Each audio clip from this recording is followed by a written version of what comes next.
On this episode of Industry Relations, Rob and I discuss what brokers need to do post-commission lawsuit apocalypse. Let's go. This is Industry Relations, a podcast that's at the intersection of real estate and technology from an insider's perspective, with Rob Hahn and Greg Robertson. Hello, everyone, and welcome to another episode of Industry Relations with Rob and Greg. Today is our No Hat Day, and this is your co-host, the Notorious Rob. And with me, as always, the fabulous Greg Robertson, everybody. Oh, Christ. How the hell are you, Jim? All right. I got a haircut and I know put some product in there. It's kind of going a little wonky here. And then I didn't shave. Yeah.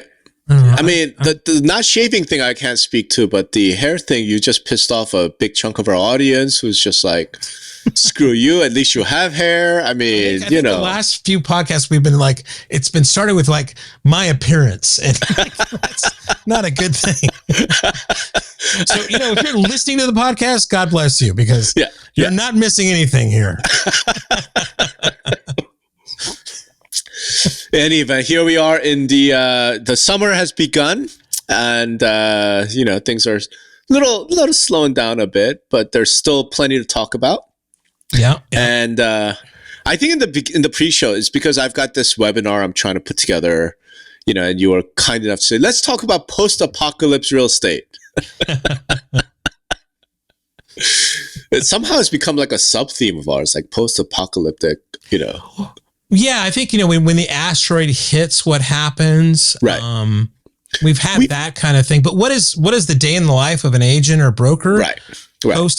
Post things going awry. And I guess if we want to talk about this, I think you should define what you mean by that, because, there's scenarios where NAR doesn't exist, or but they exist, but under this, or what pretense are you saying? What is the apocalypse here? What are you describing as the apocalypse? So I think maybe we start with that. Like, let's just define the apocalypse, because I think you and I have slightly different viewpoints on it. And I'm like, could be wrong, and I'd be happy to be wrong. For discussion purposes, I think it's most interesting to talk about like the worst case scenario, but maybe that's not the really valuable thing for this. Because I think the valuable thing here is no one has any idea what's going to happen. Like, I don't have, like, you know what I mean? Like, we have some clues, like educated guesses, but it's not like anybody knows exactly what's going to happen, right? Because I feel that our kind of understanding of things has evolved with like insurance matters and, those kind of things too. Right. So, yeah. Okay. Right. So with that said, I think there's one key thing, right? And the key thing is going to be, let's say from the Sitzer lawsuit, right? The Burnett case out of Missouri. Right. First of all, we have to go with, if there's an apocalypse of any kind, the plaintiffs win. If NAR defendants win, there's no apocalypse whatsoever, right? Right. Let's just start there. So for anybody to care, for anyone to be concerned, we have to say, number one, the plaintiffs win, right? Okay, so they won. There's billions in damages, okay. But the second piece is the injunction, right? We know that the court will issue some sort of an injunction. And the question is going to be, will it be sort of a soft injunction or a hard injunction? Let me define that. A soft injunction would be something like, hey, NAR, you have to get rid of this mandatory compensation rule, right? So, you can no longer require that brokers and agents put in an offer of compensation, even if it's only $1. You can't require it. It just has to be optional, right? That's the softer version, okay? The harder version would be one where the court says, actually, sharing commissions at all is prohibited. So sellers and sellers' agents may not pay the buyer's agent, right? That would be the hard injunction. I bring that one up because, as my theory has always been, this case is all about steering, right? This case is all about, do buyer agents steer consumers, their customers, away from properties that don't offer, quote, enough compensation, right? So in order to deal with that, the court could say, here's the injunction. Not only is the mandatory rule gone, but you are not allowed to share commissions. In other words, you have to pay your own agent. Right. I think that's a little bit of a stretch, because I think they could put things in like a buyer, exclusive agreement that would be very clear and signed, that made sure that they totally understood that. I mean, I don't think you need to, I don't know if they'd go all the way there if there was tools that could manage that, right? But I see what you're saying. Yeah. Yeah. So so let's start with the soft one. Okay. If it's a soft injunction apocalypse, what happens? So I'll just throw the question at you. Soft injunction, mandatory requiring compensation is gone, but optional compensation is still okay. What do you think happens? Yeah. So I think we're already kind of living in that world a little bit, right? Or some MLSs, Northwest MLS is an example. Yep. Everybody's been kind of moving to that with the disclosures, IDX feeds disclosing the compensation. Yep. Nothing is blown up at Northwest MLS that we know of. Yep. I still think that, that there's going to be a lot more increased transparency. So I do think that there will be more of these exclusive buyer contracts. In fact, I'll a real quick story, and I don't know if this is because of us or others, but I was speaking at Annie Ives, the MLS Claw Summit. She does one every year. And before me was Charlie from NAR, and I watched his presentation. Charlie. Was it Lee, maybe? Is he one of the NAR legal? Yeah. And he had a slide on why he thinks it's very smart for agents to start thinking about buyers exclusive agreements, right? And in some states are already required, so we already know that. I think the soft injunction, I think we take it on the chin, and I think we're going to be okay. I think so far we've been moving in that direction. I think that's where everybody thinks it's going. And I'm not, and I think that having more transparency is going to be good for the industry. So I think it's a good thing. I don't see much. Do I think the larger question is, I think there will be a compression on commissions. The bigger question is, and this could be our next stake bet, is what does that compression look like? And you know what? I don't think it's going to be as radical as going down to 2% or 3%. I think it'll maybe take another 0.5% out, maybe 75%, a 0.75 out. But I don't think it's that much if I was going to be a betting man in that situation. Let me just take a step back. So let's just explore the soft injunction scenario, right? So soft injunction. So now every MLS basically becomes Northwest MLS, right? I mean, that's essentially what we're talking about. Like you're no longer required to offer compensation, but you may. Something along those lines, right? And I think Northwest says, like, the seller has to clearly say, hey, you know what?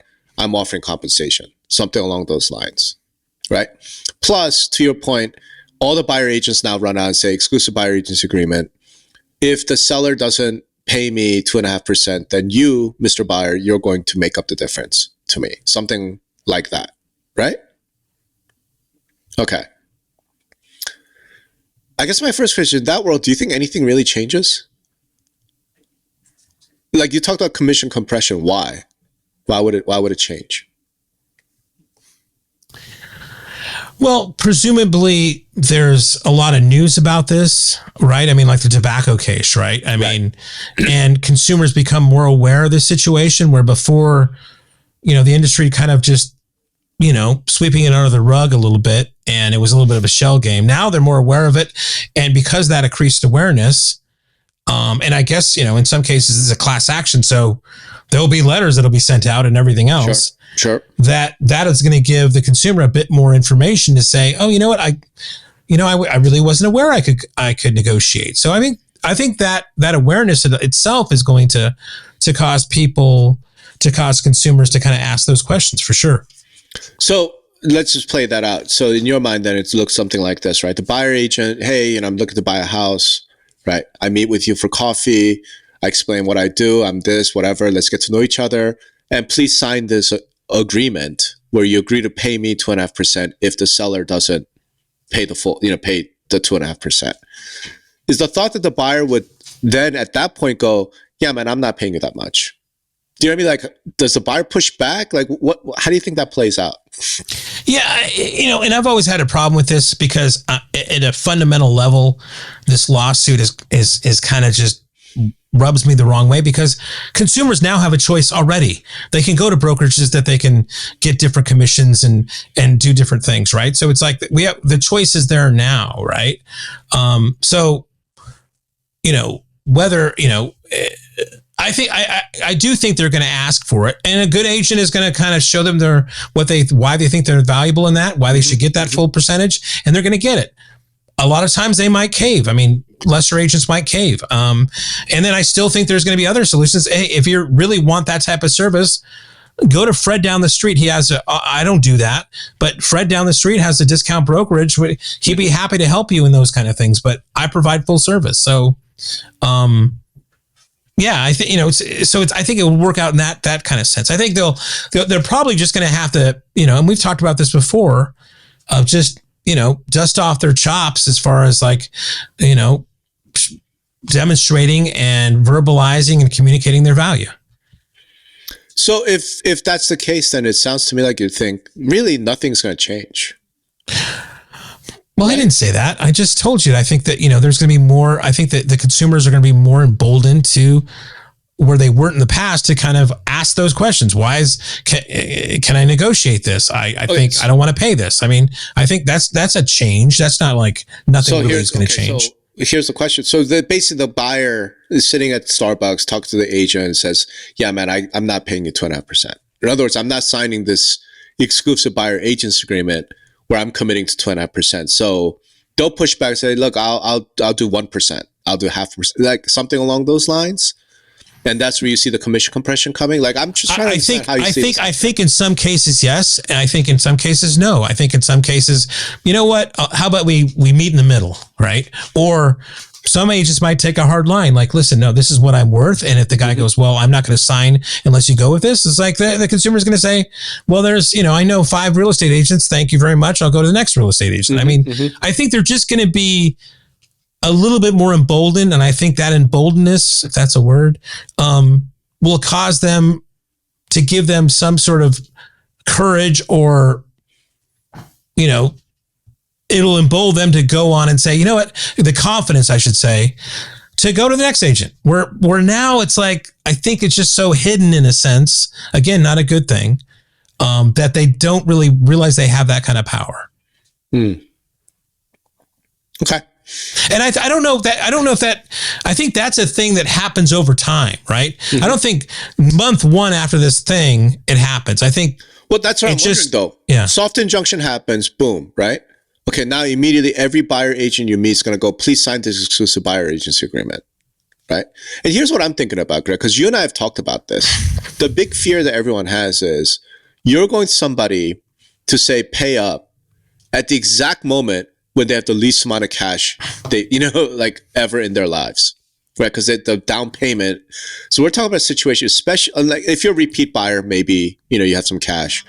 But every buyer is like trying to maximize the amount of down payment so they take on the smallest amount of mortgage, or do you know what I'm saying? Like they want to qualify right, for a but I mean, loan. it's still the mechanism of how that money gets paid, I think, is going to stay the same, right? It's going to be wrapped up in the mortgage somehow, right? So that's at least what I'm assuming, and everybody I'm talking to says that the finance guys are going to figure out a way of either at the closing costs or whatever that gets rolled into the mortgage. So it's not like they are cutting a check per se, right? No, but that's specifically the issue, right? That NAR is lobbying right now, right, to have Fannie and Freddie include buyer, like to allow the buyer commission to be financed. Right now, that is not possible.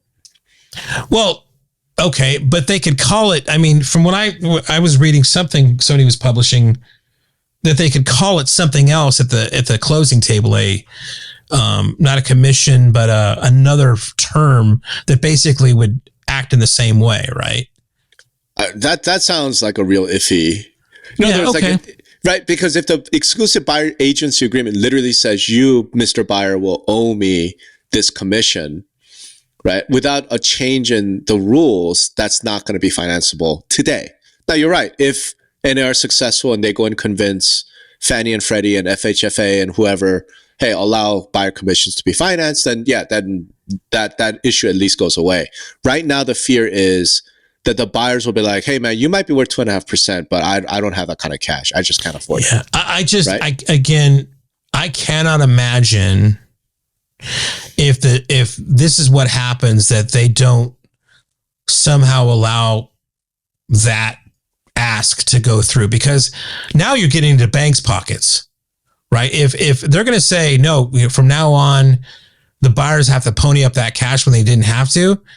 There's the mortgage. I mean, we all know this in the real estate industry, all the money's made on the mortgage. Mm-hmm. And when you start threatening that shit, I mean, I think, now you're bringing out the guns, right? So I just can't believe that'll be a situation where this kind of soft injunction, lands, and they don't have a way. The banking system and the government don't have a way for them to still finance that. That buyer commission. If I'm a bank, why do I care if you're using a buyer agent or not? Well, I mean, it's just about getting the commerce done, right? I mean, no, I know. You're talking about a shot. If I'm the bank, though, it could be like, you don't have to use a buyer agent. Just go buy it. Right. But I mean, if you still have, I mean, again, I think there's an inertia with how the business has been done with buyer agents and sellers agent and everything else. I don't think it's like really feasible that right out of the gate, a consumer is just going to go out there and like, ta-da, now I'm empowered to do everything, right? I mean, that there's just... no, of course, I agree. I'm agreeing, but I guess what I'm wondering is, okay, soft injunction, but and here's the thing, and this is the missing piece. If NAR is successful in having the rules changed where banks would finance buyer commissions, great, like fine. I'm saying, but it's going to take some time. So talk about longer term. Lawsuit comes down, soft injunction is in place. It's going to take some time before the banks and the finance system and all those guys agree, okay, here are the new rules. I mean, it could take a couple of years. Yeah, right? But it could take a couple of years for even this, if this lawsuit goes through, to still happen, right? So I think, there's going to be a appeal, there's going to be this and that. I think, I don't think it's going to be that far off of timing that they get this stuff done in time for this apocalypse to happen. If it happens. Wow. Do you think soft injunction, you just figure it gets ignored, or you just figure it'll be stayed? It gets appealed. It gets appealed, okay. Right? So it gets appealed, stayed. So no one's really going to do anything different for the first. Right. And then NAR can still march forward on getting that thing done. The rule changed. Okay. Right. So you're because I mean, that makes sense in a sense, because they don't want to disrupt their members' lives either, right? So it's like, maybe they're going to be even more likely to settle or whatever they do if those things are in place. Okay, well, now that you can do this, it's not going to be as big a deal as we thought. Okay, let's proceed and stop this stalling or whatever else, right? I mean, whatever. Okay. We're extrapolating a lot here, right? So, okay. Yeah. Okay, so then really it doesn't change if it's a hard injunction either, because that'll also get appealed and stayed and so on. But again, like that's what I get to. It's like at the beginning, and again, there's models right now where you don't have to use. You can pay less commission and everything else. And then if we're extrapolating here that nothing really changes after this lawsuit, I mean, I think the change is there's more transparency, which is a good thing. And I think if we needed somebody to kick us in the ass to make that happen as an industry, absolutely. Yeah. But I mean, what are we going through then? Where's the pony here? Exactly, Greg. If it's just about, well, if we do this, nothing really changed except more transparency. I can't imagine NAR and all these guys are going to fight it that hard. So the expectation, the great fear is if anything happens, then vast majority of buyers will stop using a buyer agent. I mean, I think that's the great concern, right? Because if you look at other countries, Australia, UK, whatever, that the government and the lawyers always cite other countries, they don't do buyer agents, right? Buyers aren't out there hiring agents to help them. They hire an attorney, maybe, right? But they're not using buyer agents, and that's obviously the great fear. Yeah, and I think, again, it's how the industry responds to this is what's going to matter. First of all, there's a lot of inertia in the way this is done now. And from what I hear, a lot of countries, and I think this is something Charlie said actually, is that this system is the envy of the world, right? And now it's up to the industry not to blow it. Okay, so this thing comes down. Now we have to more and more prove our worth than we had to before, because this is going to be something contractual that they really hadn't done before. So I think it's up to the industry whether or not it's just going to be, attorneys doing it. Right. So, it's still, I don't think you're out, as far as you say, nothing changes. It's all about the execution afterwards. Right. So, cause there is a real threat. If agents continue, if these agents don't get better at the timing of when to ask for these agreements, the communication of their value, of everything else, absolutely we're fucked. Right. So, and that could facilitate this. But what we have on our side now is the inertia of the way the model has been working in the US forever, over 100 years NAR is, right? And then hopefully the behavior of these agents moving forward to keep that going as long as they can. But, it's not guaranteed for sure. Okay, so given that, then, what would you be recommending brokers and agents and MLSs do today? If that's your outlook. Well, it's just like when we talked to the agents at GLDR that one time. It's like, it's an agent and broker thing. Agents have got to get better at demonstrating their value, number one. Number two is that we've got to come up with the best practices for getting these buyer's agreements signed. Right? Maybe there's even legislation. Maybe NAR's lobbying effort makes it a requirement, like it is in one state, for every state in the union, that they have to sign this thing. Right? So that's an easy conversation to have. Right? Well, I have, I'm not. The state requires me, to have you sign this contract in order to work together. Right? So that's a very easy conversation to have. Right? But here's what I'm getting at. Like, you keep no, I get it, man. Right. But there's two issues. Number one, you're assuming that if once you prove value, the buyer will pay. Well, once they prove value, well, again, if you're successful, they will. But if you're not successful, they're going to. You're successful. You have completely convinced the buyer you are absolutely worth 2.5%. Right. My thing is, the buyer can't afford it. And then you go back to but you can finance it. That rule is not in place. Right. Right. I just don't see any. If that rule doesn't come in place, then we got a fucking huge problem. You can't assume that rule is going to come in place. That's what I'm getting at, right? Well, we're making a lot of assumptions. We're making a lot of assumptions here, but which is if you want to talk, really knows. Okay, so let's go down a path. Let's say whatever. There's an edict or something that says you can't finance it, right? Right. Yeah, we're in a whole lot. That's a way different situation. Right. So let's play that out. Let's play that out. So I'm saying the buyer can be like, no, man, you're absolutely fucking worth it. All right, you're absolutely worth every penny you're charging. Just like Porsche is worth every penny that they're charging. I just can't afford it. Right. So sorry, love to use you, but I'm gonna have to go get Fred, right? Who's gonna charge me $50, right? Because I'm spending every dollar I have to buy this house. I just can't afford it. And then the conversation becomes, but you know what? The seller, now in the soft injunction, the seller might pay my commission. Right. Right. Or will only bid on houses where the seller is willing to pay me. Right. Right. I suppose. Well, then you really have to make that. That's really a hot shit agent that says, listen, I know you can't afford it. Right. But part of my job is to find the right, house and combination of agent that they're gonna basically pay that. All right. So and that's what you're hiring me to do. That's right. That's right. And then the buyer has to make a determination of like, well, if I fall in if they can't afford it, even if they find the house that they love and they don't want to accept anything else. Right. They still can't afford it. So they're going to need an agent that really can convince somebody else to pay the goddamn commission. But that's the conversation at that point. And then nothing really changes then. Right. It's like, hey, Greg, I love this house. Let's make an offer in this house. Right. But as you know, I can't afford to pay you. Yeah. So the offer is literally going to be written as, we will buy this house. Here's how much we're going to pay, but only if you, the seller, are willing to pay my agent. Right. Here's the bizarre consequence of that. We have now formalized steering. Yeah, in a sense. Right? Right?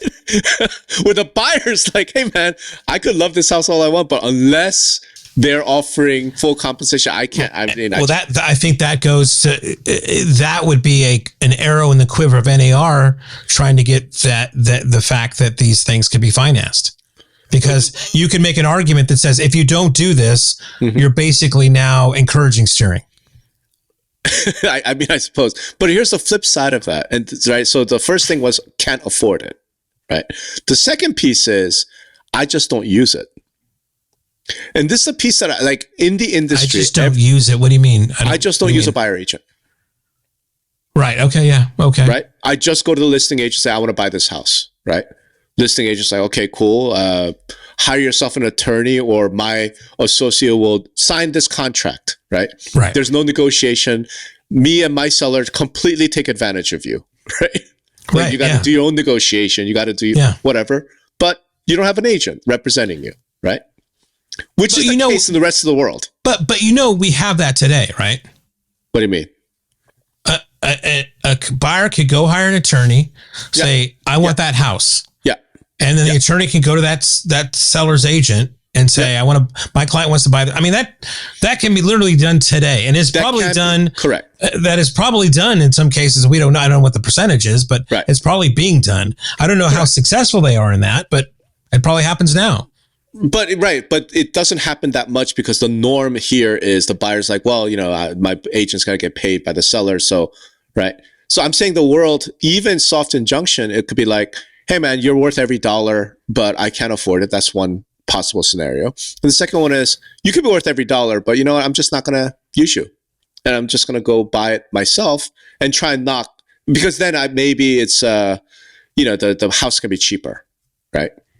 Because even if it's, hey, I would love this house, but I can only buy it if the seller, offers the compensation. The seller's gonna be like, well, I guess I'm increasing the price of my house by 2.5%, right?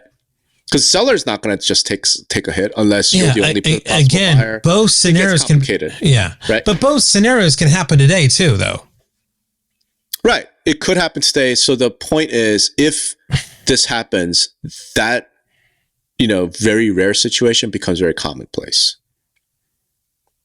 It could, for sure. It could. Again, I think, as I said before, it's up to the industry to execute, especially in a case where if they can't be financed, it's even more of the pressure for the industry to execute on, like, showing their value, right?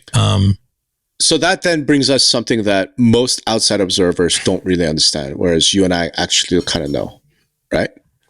Which is, we know that the best agents tend to be the listing agents. Tend to be. Right? I mean, in some regards, it's like everything's kind of a little backwards, right? So we're always talking about how, little the buyer, the threat has always been on the buyer's agent's commission. But I mean, honestly, who's doing the most work?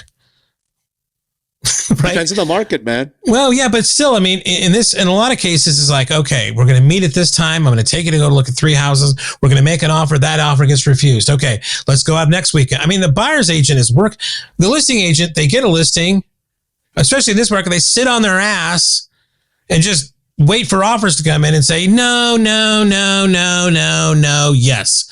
And they're the ones, and we want to fucking compress the fucking buyer's agent thing, who's out there working their ass off. I mean, yeah, I don't disagree. I get it.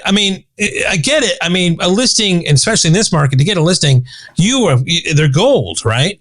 Yeah. But as far as, if you want to talk about the hours put in of work, it's got to be the buyer's agents. No, there's no question. No, I'm agreeing. But my point is, like, but because of that, I think you and I would agree that the top agents tend to be listing. Like, the career arc in real estate is you get your license, you're brand new, you come in, right? Maybe you're working for a team, you're doing physical calls, you do whatever, right? You try and build up your book of business. In any sales situation, in any sales situation, the one who's acquiring Right. That's your money. That's your rainmaker. Rainmakers Correct. are always coveted for sure. Right. So I'm Absolutely. just saying, so like maybe the first 2-3 years, you're going to be a buyer's agent primarily, and then you build your book of business, you gain more experience, and you're going to transition more and more into listings until some point. And we know some of those guys, like these big team leaders. You know what I mean? They're not doing buyers. They're not driving buyers around. They're just going on listing appointments and getting listing after listing. And they have like buyer agents and their team. I mean, that's just a structured industry as it exists today, right? So from an execution standpoint, the challenge is, okay, those strong listing agents, the top agents, they're going to be fine. Like they're not even relying on the buyer agent commission anyway. That's not, that's like really not their business. Their business is going and getting listings, and I'm going to sell this house for you for top dollar, right? So how does the industry execute when the specific agents who have to most show their value, most do this convincing, tend to be the less experienced, less good? You know what I mean? They're just, that's just reality. No? Like we don't have, I can't think of a single agent who's like 30 years experience, completely know everything, and I don't do listings. I only work with buyers. I don't know anybody like that. I'm sure they exist.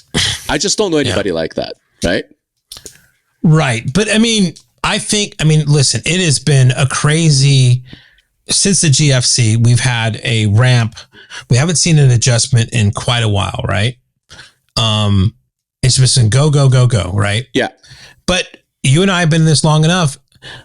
When it turns and there's a plethora of listings, those buyer agents, the good ones, know how to negotiate because and then so I think a lot of times that's market driven, right? So you might get the better agents in a buyer's market, go to the buyer side because listings could be, like back in 2010. Yeah. Oh yeah, there's tons of listings. Well, you need a good negotiator because to get you the lowest price on all those things. So I think a lot of that is like the best agents. I mean, it is a bit market driven, right? I mean, because right now, hell, to find somebody that's actually going to list their house, it's like pulling a rabbit out of your hat, right? Mm-hmm. I mean, so, but when the market flips and there's a plethora of listings, then that kind of that skill set, you're looking for a different skill set on that, right? So I don't know if we've been in this kind of market for so long. I don't know if we really, understand. We just forgot what it's like back in the day, right? Yeah. But then again, there's very little chance we're ever going to get into a buyer's market. Like you say that, but I mean, if anything I've learned is like the unexpected always fucking happens, man. I mean, who knew we were going to be in a situation where, what did I read yesterday? Like 94% of people have a mortgage less than 6%. And like 24 of them, we're all are. I mean, it's like I'm selling my house. Yeah, like, I mean, it's like an asset. I mean, a real asset. Yeah. Remember, we had this conversation a couple of years back when Trump and Biden were printing billions and billions of dollars. I remember saying this to you, that it used to be that the house was the asset and the loan was a liability. And I'm like, yo, when interest rates are 2-3% and inflation is 8%. It's the loan that's the asset. Yeah. House is the liability because I got to maintain the fucking house. My loan is the asset. Why? There's no. I should have bought a bigger house, right? Yeah, I mean, So I mean, again, we're making assumptions all over the place. I would say part of that assumption is like, don't assume that we're not going to. I mean, there could be some massive stock market hit that hits everybody on the asset wise, and everybody's got to sell their house no matter what. And now we got inventory through the fucking nose, right? So why? Well, I mean, again, we're just making assumptions. And then what? Where are you going? You're fucking in the streets. You're living in a van down by the river. Fuck. So, come on, Greg. Well, I'm just saying. I mean, I'm just saying. As much as I think this market has always been cyclical. Would you agree? Of course. Yes, of course. Okay, so hold on. So what you're saying to me, from now going to the end of time, there's not going to be another cycle at all. What I'm saying is I don't see a buyer's market coming about until we have such massive disruption, right? That we're not going to be worried about buyer's market, seller's market.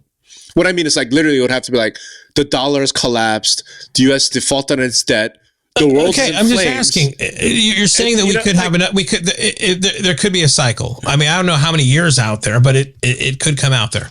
It could be 10 years. It could be 5 years. I don't know. I mean, it could be next year. Who the hell knows? All I'm saying is for a buyer's market to come back into the United States, like the scenario has to be like, I don't even know, like such massive economic disaster that chances are we're not worried about real estate. Is all I'm getting at, right? On the current, like, first of all, let's put it this way: for anyone who has a loan in the 2 to 3% range, rates have to come back down to 2 to 3%. It's never going to happen. That's right. Or you can't say never. Don't say never, right? Never say never. I'm just saying the scenario where rates are back down to 2 to 3%. I can't even imagine it. Like, what does that even look like? No, it's, do you know what I mean? Yeah. So what that means, the Fed is now cutting rates and mortgage rates are now back down to 2% and banks are desperate to loan out money. I'm like, okay, then inflation's what, 40%? Like, yeah. What's the scenario? I can't even imagine and 40%, we've already seen that what happens when that's like, right. That's when people start.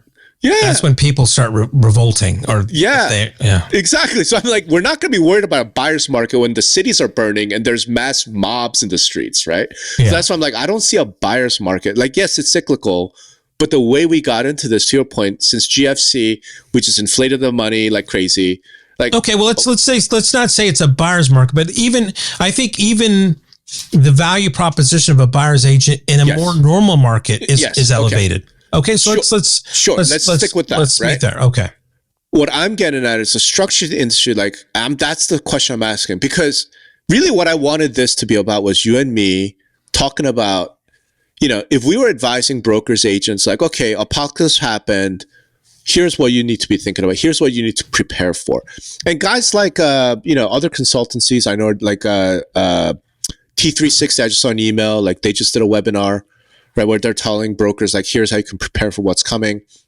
You know that I have a much more of a doomsday type approach. Shocking. I'm leaving that to the side, right? Shocking. I'm saying, let me try and replicate kind of your sort of like approach to things. I'm just saying here, okay, then what do you do? And then one of the biggest things that I'm coming up with is the structure of our industry it tends to be that the very best agents with most experience, who are most capable of having those types of conversations with clients, tend to be listing agents. That the buyer agents tend to be the less experienced. They tend to be part-timers.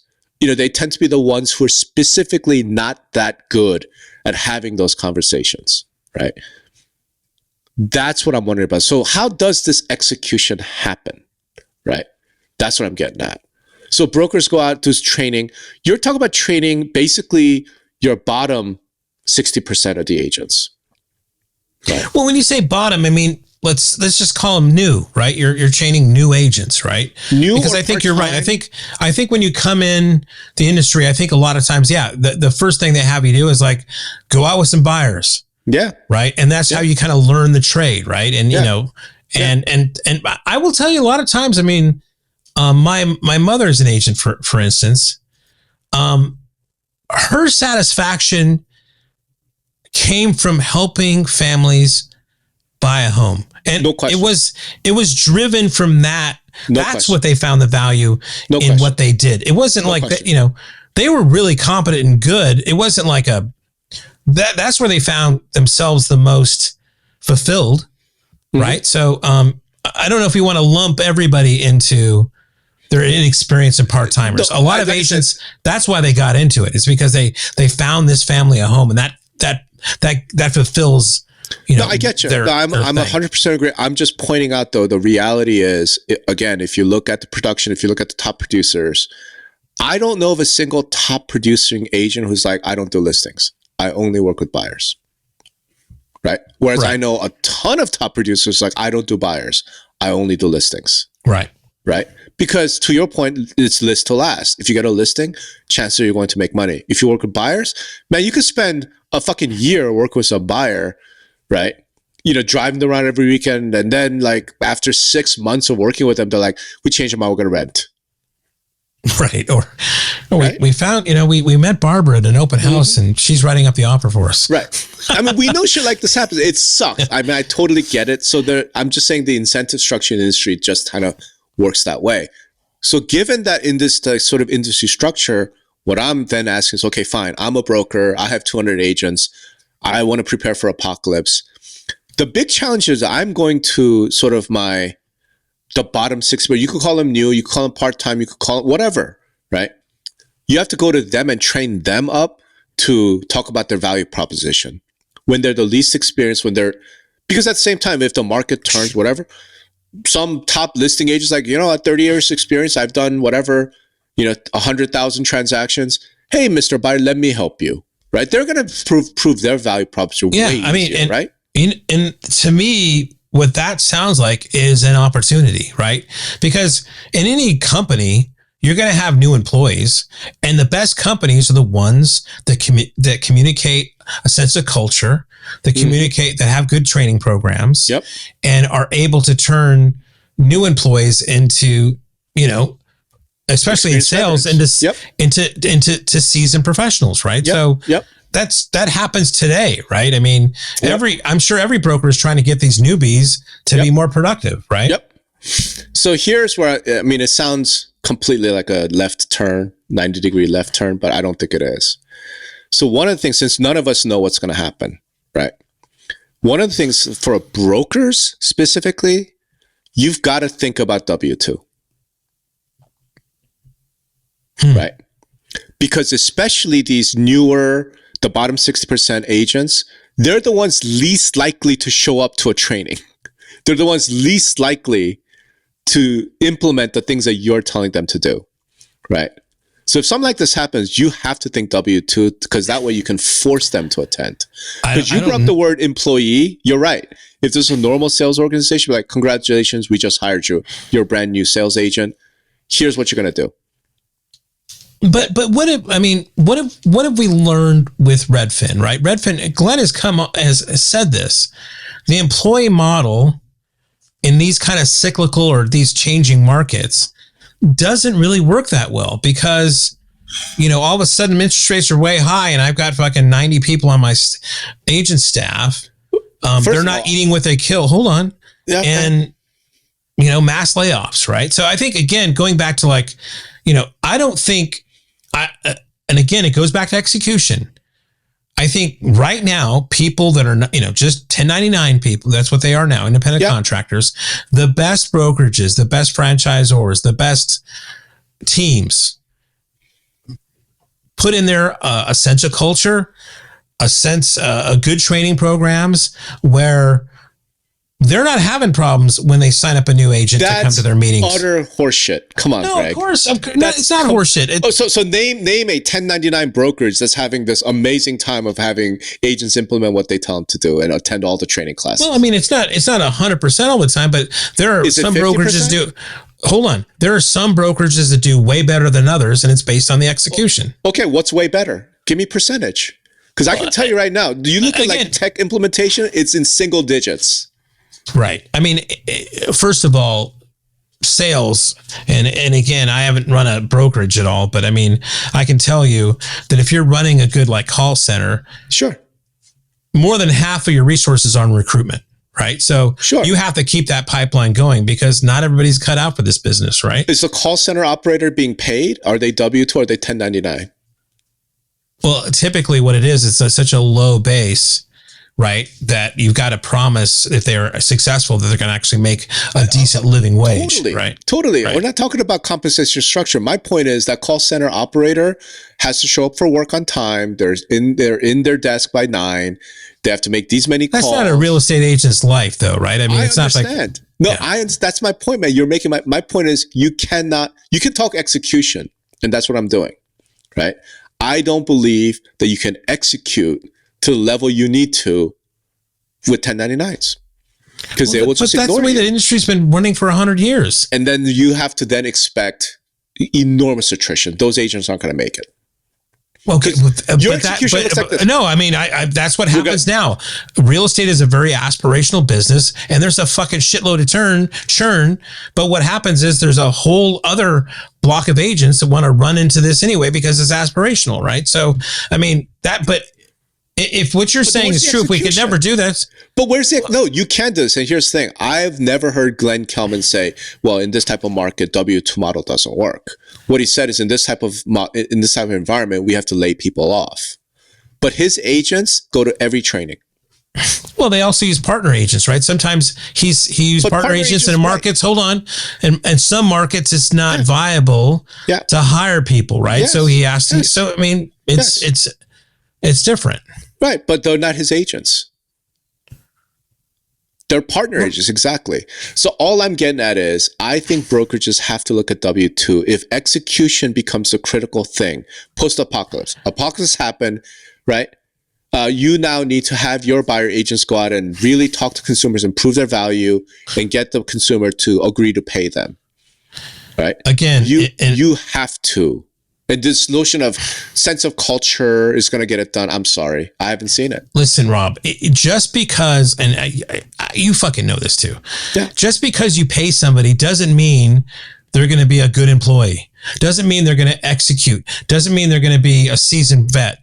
Right. Yeah. You still have to have all these other things in place to make that happen. So to poo-poo culture, to poo-poo training, to poo-poo it, whether it's on the fucking the W-2 or the 1099, right? It does matter, right? And I think to just by saying, waving a magic wand saying, well, once we pay him a base salary, everything's good is complete bullshit. No, of course it's bullshit. My point is I'm not poo-pooing culture. I'm not poo-pooing any of that. My point is we have do you want to talk about real estate culture? It's you're your own business, right? You're your own business. Come on board. Just, work your whatever hours you want. This is super flexible. Like, how the fuck culture, you need that with employees that you could say, hey guys, we're going to have a meeting at 8 a.m. Monday morning. Everyone be there. Right. And if they don't work out, there's no culture. They're a bad employee. You fire them. Right. Like you can fire a 1099. Well, no, you can't. You just remove your affiliation. Right. But the fact is, you whatever spend all this time talking about execution. You're saying that without the W-2, you can just rely on culture and whatever to get them to do. No, that's just no. I'm saying you're overstating the value of a base salary. I didn't say nothing about base salary. I said W-2. Well, W-2. I've been a commission salesperson who's W-2. 100% commission, W-2. Oh, okay. Well, all right. Okay. I've done that. That's retail. Most retail works that way, right? But the issue is you then have to follow, then the execution piece works, right? Without that, I don't actually know. So if you're a W-2, what's the difference between a W-2 commission only employee and a 1099 employee in your head? In my head, if you're W-2, you have to be paid a minimum. There's a draw against. Okay, well, draw against commission. No, but it's a draw against. Right. You're tweaking that a bit. I mean, it's still a base salary. Kind of, except that if you don't make your quota, they fire you. They make that very clear. Right. Here's your sales quota. You have to hit this number. Otherwise, you're fired. Now, here's the thing. We're on the hook until you hit that quota. We have to pay you this because it's minimum wage. Right. Plus, I have to give you benefits. That's just part of being a W-2. That's a big cost, yeah. Yeah, and Social Security and unemployment, all that stuff. On the flip side, when I say training 8 a.m. Monday, you have to show up, right? You don't get to just make your own hours. That's not how shit works, right? And that's as a commission, 100% commission W-2 employee. So what we're talking about, it's not a compensation-based salary. It's not that. It's, are you working for the brokerage or not? And in our industry today, the way things is, you don't work for the brokerage, the broker works for you. And when this apocalypse happens, I think brokerages are going to do exactly what you said. They're going to try and train. They're going to try and do those things. They're going to have to go to their agents like, hey, man, you need to really prove your value.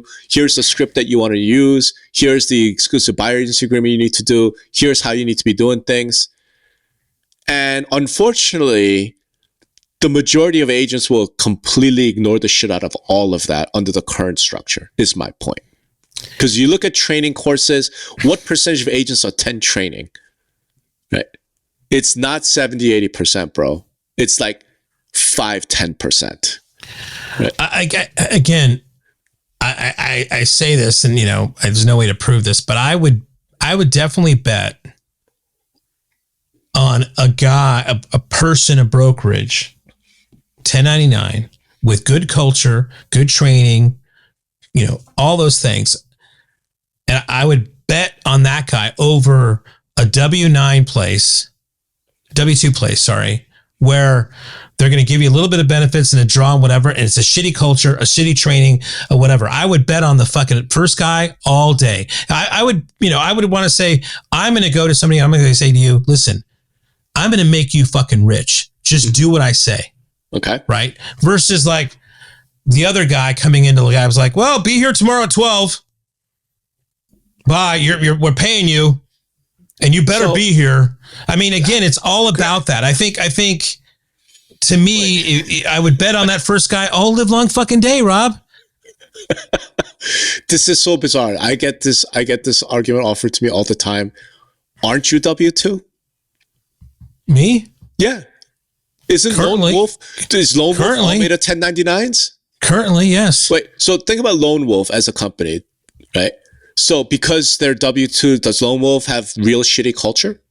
No. I mean, there's good culture. Great culture. Exactly.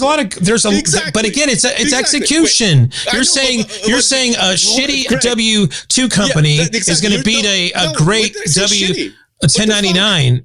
Great. Okay. You're literally going, it's going to be this. I think all I'm saying is I think you're overemphasizing. W2 is shitty. I think you're overemphasizing. I think you're overemphasizing a fucking W2 company. That's all I'm saying. No, because here's the thing. Exactly this is my point. W2 companies still have to have great culture. If you have shitty culture, then you suck anyway. It doesn't matter what you W2 1099 because it's all going to implode. My thing is, I know plenty of brokerages where they have great culture, great training, and their execution is still like maybe 15%.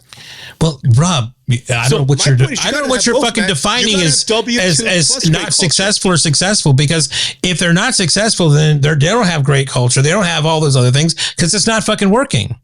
If they were doing it correctly, it'd be working. If you're doing 15%, adoption rate, right? In the current environment, it's fine because the current environment. What we're talking about is apocalypse happen. You now need to go and train up and get your agents to execute. I mean, that's your words. You have to execute. I'm saying, the way to execute is you got to have great culture, yes, but you got to do it in a W2 context where you have some control, which is why teams will be able to execute. Brokers are going to have a real tough time. So my point simply is, if I'm a broker, on top of all the other things that I have to think about, I have to train my agents to do this, exclusive buyer agency agreement, blah, blah, blah, explaining this, prove your value, blah, blah, blah. On top of all that, my point is you have to think about W2 as a brokerage. You have to. Because how the fuck are you going to get your agents to adopt anything you're putting out? Because your current success rate, if you have great culture, is probably 20%. That's my point. Right. My point is that, and I agree with you on this thing, we need to step up the game. Agents going forward need to step up their game. Brokerages going forward needs to step up our game, right? So that's what I said in the beginning. I mean, it's about execution. Okay. Yes. So the difference here is like, you're saying that as a device, as a tool to do this, brokerages need to look at W2, right? Yes. I'm not sure if I think that's the silver bullet, right? I mean, it could be a tool. Maybe they look at it, but I'm not here to say that they couldn't do it otherwise within the existing structure we have now, right? I guess I'm sure. And I don't know if you're saying that either, right? No, but I'm saying I'm just putting less of a thing of like, you need to implement W2. I think you can still make it work in the current business models we have now. What I'm saying is you could say that, it could, blah, blah. The evidence to date, right, is the companies with really strong culture, right, great training, their adoption rate is in like high single digits, low double digits out of their agent base. I'll give you another. The evidence today is that last year, more people used real estate agents than ever before. Okay. What does that have to do with brokerages executing? More people are. I mean, so then these agents that you're talking about. Then what did they have to execute? Why did they have to execute anything? Everything is fine. Last year, more people. Why did they have to execute anything? No, I'm just saying. You're saying this model is broken now, but yet more people are fucking. But more people have used real estate agents than ever before. Right, so then in this broken model of yours. Why execute anything, Greg? Fine. Why execute anything? Maybe the execution we're doing now isn't so as bad as you're saying it is. Because more people are using agents than ever before. So if things have changed, we now need to execute and step up. Okay, you've stepped up and you have 15% of agents stepping up. That's success to you? That sounds like execution? Well, we'll see what the numbers, come up with, right? But I mean I think I'm stating an obvious reality everyone understands. All the brokers know they don't. I guarantee you everybody's on my side on this one, Rob. No, they love talking culture. They love talking all that because they're happy with 10% adoption rate. Because that works in today's environment. If what we're saying is post-apocalypse, y'all need to step up and you need to get a lot more than 10% adoption rate. I'm not saying it's a silver bullet. I'm saying it's something you got to think about. Right? Right. I think. How are you going to get adoption to 80%? Let's put it that way. How, as a broker, do you get your agents, 80% of your agents, to do what you tell them to do? Right. And again, I don't think a draw salary is as effective as you think it is. That's all I'm saying. Okay, fine. How do you get 80% adoption? What is the old saying? It's like if you want to have men on a boat, you have to give them a love for the sea. Right? Okay. I mean, it's a motivational thing. It goes back to culture, training, all these other things. Sure. That I think are more of a factor than just the paycheck. Right. And you think that I don't know if we're going round and round here, bro. We're going round and round here. It's a simple thing. How do you get 80% adoption? Yeah. How do you get 80% of your agents to do what you need them to do? Yeah. I mean, so we know that Redfin agents are the most productive out there, right? Yeah. And yet, where's their stock at? Who gives a shit what their stock is? They can get 100% adoption. Yeah. Right? We're talking about executing a pivot because the environment has changed. That's what we're talking about. Yeah. And again, I'll go back to has it really though? I mean, again, okay, consumers have these choices. Greg, consumers have these choices now, sure. Right? Greg, so what you're saying is nothing will change. So, hey, brokers, you don't need to execute anything. No, I'm not saying that. Okay, I'm just, if you have to execute. Again, I just think even your dog disagrees with you, Greg. Molly, shut up, Molly. all I'm saying, I think, is that I'm not putting as much emphasis on that sure. draw thing than you are. Sure, right? That's fine. Okay, that's fine. That's all. So let's just let's wrap up with this. That's fine. Okay. You don't have to like the W-2. You could. So fine. Go 1099. Build a great culture. The question for brokerages to answer then post-apocalypse, whether it's soft or hard injunction, is how do you get 80% of your agents to implement? I mean, you're pulling that number out of your ass, I guess, but I don't know if you need 80% to actually make it happen. Again. So as Lone Wolf, if you promulgate a new company policy, what percentage of your people have to implement it? Oh God. You know what, Rob, if I could get the employees to do what I want them to do, that's, and sometimes I get 50, sometimes I get 100, sometimes I get 20%, right? It just depends. Really? Yeah. If it's like an important thing, this is important for our company. This is really important for our success. We emphasize, there's a lot of things we want them to do, and we try to focus on the things that we think are more important too, but I don't get 80% adoption on all the things that I'd like them to do. I fucking wish. I mean, I think I'm a good manager, quote unquote, but Lord. My experience living in a corporate world is you get 100% adoption because the 20% who don't adopt get fired. Yeah. I mean, I wish everybody turned in their expense reports within 60 days. That doesn't fucking happen. Well, clearly that's not that important. Well, right? I mean, again, it depends, clearly, but it's important shit. Like, you know what? A client has called you. You have to return that call within 24 hours. You keep fucking that up, guess what? You're getting fired. You're getting fired. I don't know what to tell you. Hey, your job is in sales. The client has left you 5 voicemails. You didn't return that call. It might be because fired. Again, it might be just because I've been managing salespeople for so long and they're all fucking weirdos.